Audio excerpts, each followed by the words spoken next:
For me, that was never, the mental health has nothing to do with just the trade. It was a bunch of things that I was dealing with as a person in my personal life that I don't really want to go into depth with.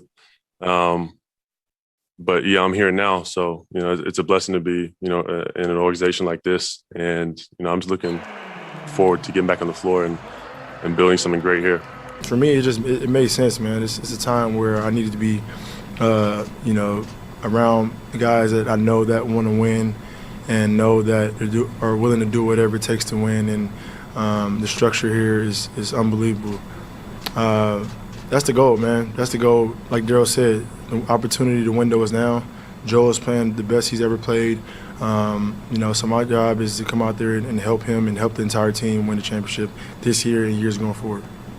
A few other notes from today before we get to reaction. Harden also said he will opt into that player option. When asked if they really think he can win a championship, he said, quote, hell yeah. And the Sixers were apparently his first choice when Houston was dealing. Ben Simmons also said he did not talk to Joel Embiid and whether or not he would play against the Sixers in Philadelphia March 10th, quote, I hope so. You said, when James Harden was talking. What made you go, Well, I mean, when you say you want to play with guys that want to win, yes. What are you insinuating? That the guys in Brooklyn didn't want to win? Is that what we're talking about? I have a question. He started right away. Is that Tracy or is that Bartholomew? Good point. No, for real. I mean, that's what it sounded like to me, right?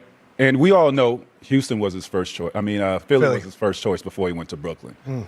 So when things hit the fan, he wanted out of there. He shut it down. He wasn't hurt. No. He wasn't hurt. He shut it down. Y'all think he's hurt right now? No, you saw them step backs. My point exactly. You don't rehab. That boy came out swinging. Didn't he fly? Ooh, that boy You don't rehab a hammy by doing step He had some things to get off his chest. Yeah. He got it off a little bit. Yeah, what was it like to watch all that, Dwayne? Well, I mean, I'm glad that it's over, first of all. It seems that James has some things he needs to say, and we all looking for James to say those things, but we're looking for him to say it with Joel Embiid to win a championship. And that's the reason he's there. But when I think about Ben, what I'm happy about for Ben is that Ben seems to be happy.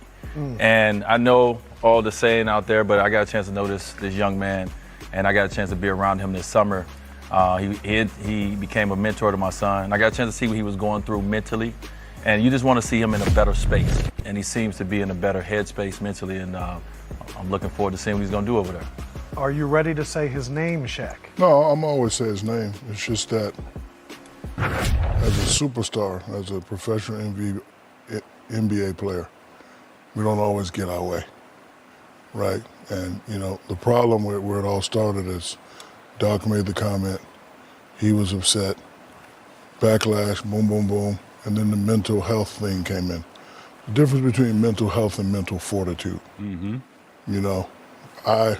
not comparing them to me, but you don't think I've heard we can't win with Shaq?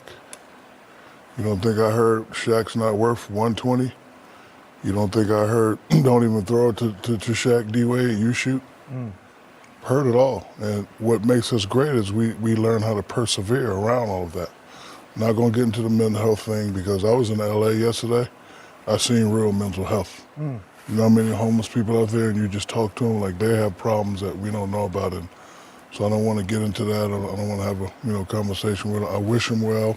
I wish them the best. But that's when the problem started. Like it just started as a petty situation and then you throw the mental health thing in. And I'm happy for them. But the question is, if this problem arises again, what are you going to do? Because listen, I heard it 20 years. When I make my free throws in the fourth quarter, they like, let me miss them. You don't think I get emails and posts and death threats? I done heard it all, seen it all. I done got booed before. So, I just wish that if this situation ever comes around again, that mentally he has a tough enough mental fortitude to, be able to get through it. Because again, we make a lot of money. They expect us to do things, but we don't always get our way.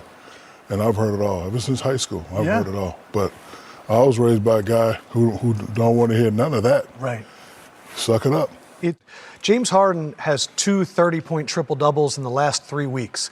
We haven't seen Ben on a basketball court in 8 months, and I'm hearing people say they're on the road for a champ. What is right to expect out of Ben right away for this Nets team as a team that doesn't have KD for the foreseeable future? Well, I think with him being out all season, I mean, it's going to take some time for him to get in great basketball shape. Yeah. But I think what he will provide is his defensive presence. He's really good at defense, right? And I'm talking about to be able to guard 1 through 5. He has that type of versatility. Playmaking ability. He has a high basketball IQ. Totally. I think he could be a great playmaker. Those things can translate right now. Immediately. Now,